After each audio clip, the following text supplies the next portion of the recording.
Hello, I'm Stephen Goss, and I'm at the Homenaje Guitar Festival in Padova in Italy. And I'm sitting next to Paul Galbraith, who's just given us one of the most wonderful concerts on the 8-string guitar. Paul, it was a really interesting repertoire in your concert. You started with a kind of mixed Bach suite, and then, well, for me, the highlight of the concert were your arrangements of Schumann. Can you tell us a little bit about how you came to arrange those pieces and why you selected the pieces you did and so on? Yeah, that group grew from initially just a couple of encore pieces that I wanted to do, and I adore Schumann anyway, generally, and I've always loved particularly his piano music, always been a great fan of the piano playing of Alfred Cortot. My first piano teacher was a pupil of his for a long time, and his Schumann playing was always just fantastic. It was so inspiring, wonderful. Just to have a taste of that world, on the guitar. And it happened also at a time when I was in a flat in Basel where we couldn't fit our piano through. It was meant to fit through the window and never did. So I didn't have a piano to hand to sort of, maybe if I had, I would have just played the piano and that would have satisfied my urge for Schumann. But in the end, I was trying it on the guitar, and I couldn't stop myself. Every day I wanted to play another one, and I kept finding small pieces which were suitable. So how long did it take you to get down to the sort of final 8 or 10 or so that you play? Well, what happened was I was playing from the album From the Young mainly.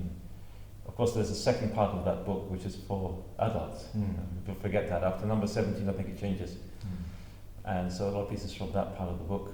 But they're really gorgeous pieces. But mainly the slow ones are the ones that attracted me. And it was all very slow. I had about 5 of those. And I said, I've got to have some contrast here.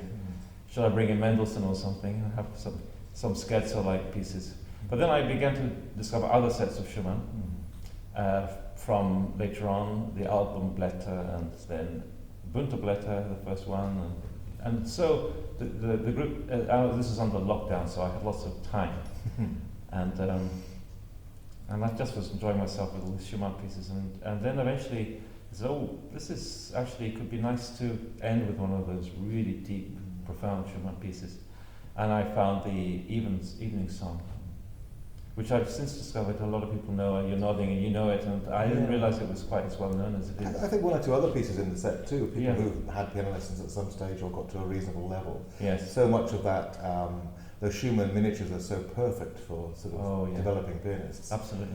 And and also people who've had children who've had piano. So what was really wonderful for me was the kind of mixture of the familiar and the unfamiliar in the set. And the fact that you were drawing on so many different separate collections of Schumann's. Right. And they all, work beautifully together. You obviously very carefully decided your route through the pieces. Yeah, I found a nice key sequence through them, and ended in the same key that I began. And so I think people, even if it's not a conscious link that people make, you feel somehow satisfied at some level that the group has come to a nice rounded conclusion, hopefully.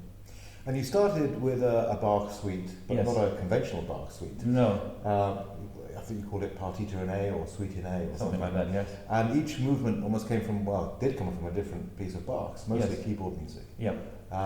Again, this is where you're sort of curating a collection of pieces from all over the place. This is, and I thought, a really creative group from a number of different sources, from the preludes and fugues to toccatas and the rest of it. So tell us a little bit about how that came about. Well, I had diverse things going on. I've always sort of dabbled in Bach keyboard music. Not all, actually rather infrequently I would bring it to light in concerts, just playing around with it basically and enjoying it. But I had played the toccata, the G major toccata, the whole thing, and really enjoyed playing the opening movement, but did not enjoy playing the final fugue, which was really practically impossible. And a pupil of mine is doing it now, and he's doing a very courageous job on that. But I decided that it might be a nice idea to select from various pieces the movements that really work comfortably, or semi-comfortably anyway, on the guitar, and somehow a group which is coherent enough that you hear some kind of relation going on. Obviously you can't expect too much from that, because there are going to be ad hoc combinations going on there, and it's not going to be integrated in the way that a Bach partita is from beginning to end. On the other hand, of course, looking at Bach's big choral works like the B minor Mass you can see the Vimana Masi selected movements from various cantatas throughout his whole life and put them together, and it sounds so coherent when you hear it. Well, this is the thing. I mean, this is standard practice. You know, Yeah. you'd had something you've got to finish by the weekend, a cantata or whatever, and time might be a bit short, so you take a piece from here, a piece from there, and this kind of slightly ad hoc curating of pieces was very much a part of Baroque practice. Yes. And even borrowing pieces from other composers. Right. For That's certain. true. Yeah. So, I mean, it's really great to sort of see this approach coming in, and particularly, as you say, when you find parts of pieces that work so well, like the first movement of that toccata in G, and then mixing that with other pieces. I mean, I find it fascinating. Oh, good. Especially when, again, you hear familiar ones, like you played the saraband from the fourth partita, double partita. Yes, yeah. You know, and I sort of remember a wonderful old Glenn Gould recording of that. Oh, fantastic. And again, so it's these sort of this combination of the familiar and the unfamiliar, which makes these sets really quite appealing, I think, to an audience. Yeah, I mean, there's that saraband, which is a couple of movements from the fourth partita work very, very well, and then you've got tremendously difficult movements surrounding those.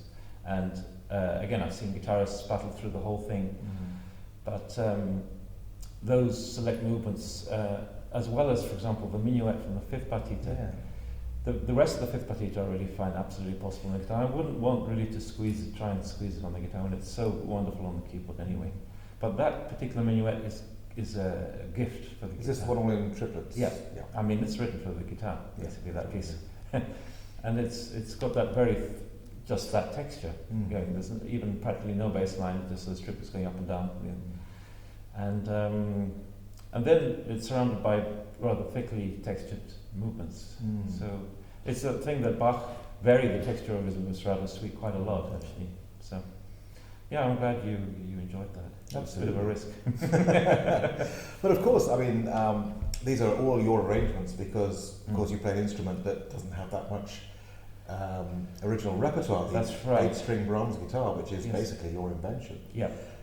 So I can't let you go without asking you a little bit about the instrument and how you came to it and its advantages and so on. So off you go. Right, 8-string guitar. David Rubio gave it this name, the Brahms guitar, and I thought it was just a bit of a joke on his part initially, but he ended up being half serious about it, and then it caught on. So whether I like it or not, it stuck, and it's called the Brahms guitar. And he called it that really because of a piece I was playing at the time, which I played on 6-string, and variations on an original theme opus 21A. It's not the most well-known keyboard piece by Brahms. It's so beautiful though. It's kind of his answer to the Chaconne. It's very Bachian. Right. And because of that Bachian element, I sort of did the inverse of a lot of Brahms' Bach arrangements on the keyboard when he would thicken out, say, a violin partita by having a left hand to help me. For an exercise, for example, I would just take out all of that as if it were in a Bach original, just have the right hand sometimes, just one or two basses. I would do things like that, and it ended up working rather well. One of Rubio's favourite composers, and he was surprised at not only how well that piece sounded, but when I played this new instrument, how rich and Brahmsian that piece sounded on that guitar, and he was rather thrilled with that, and so I think it was a nickname around the house, the Brahms guitar, but then it stuck, so there it was. And obviously the big thing is the range, and the range increased particularly in the higher part, with having an extra high string. The extra low string, of course, is fairly straightforward with the guitar. Extra low strings have been around a long time, but adding the extra high one was rather unusual, and having one either side especially. And simultaneous, I mean, pretty much the same time that I was thinking about this guitar, there was a guy in Ukraine doing the same, Vinograd, I think his name is, Alexander Vinograd. He was doing the same thing without the slanting frets which Rubio brought into the instrument, which I think really helps balance the instrument. So you have a much shorter first string, and fanning out so that you have longer strings as you go down. Obviously a piano does the same thing, or a harp. Does that make it more difficult for ballets and so on? I find it easier because the hand sort of fans out that way anyway. It's actually not built specifically, by the way, for me to be played, for someone to play vertically, as I do. Right. It was actually built to be played in any which way, really. Okay. So there's one thing to be clarified, I suppose.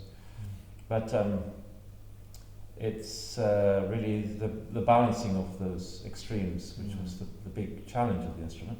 And Rubio really enjoyed that challenge. He rubbed his hands together and got in there. And so I think the instruments that he made were absolutely marvelous. And I have a new instrument now by people of his, Martin Woodhouse. And, it's developing. Yeah. And in terms of the repertoire, a lot of your arrangements are from piano works. Yes. Although you have also arranged Hindemith's harp sonata. That's right, yes. And of course, these instruments have much wider ranges than, well, certainly the 6-string guitar. The 8-string guitar range is wider, but still not as wide as the piano. So presumably you still have to do a bit of compression. Yeah, you do. And say with the harp sonata, it was initially the tendency is to be a little ambitious and try and do everything, and then you realise the piece really needs to flow as well and be, fluent. And so for that fluency, maybe you can sacrifice one or two things. And so these pieces very often take rather a long time to settle and feel, oh yeah, this is the version that feels guitaristic and is true to the original, or true enough to the original. I think that's a really interesting point for many guitarists who make transcriptions.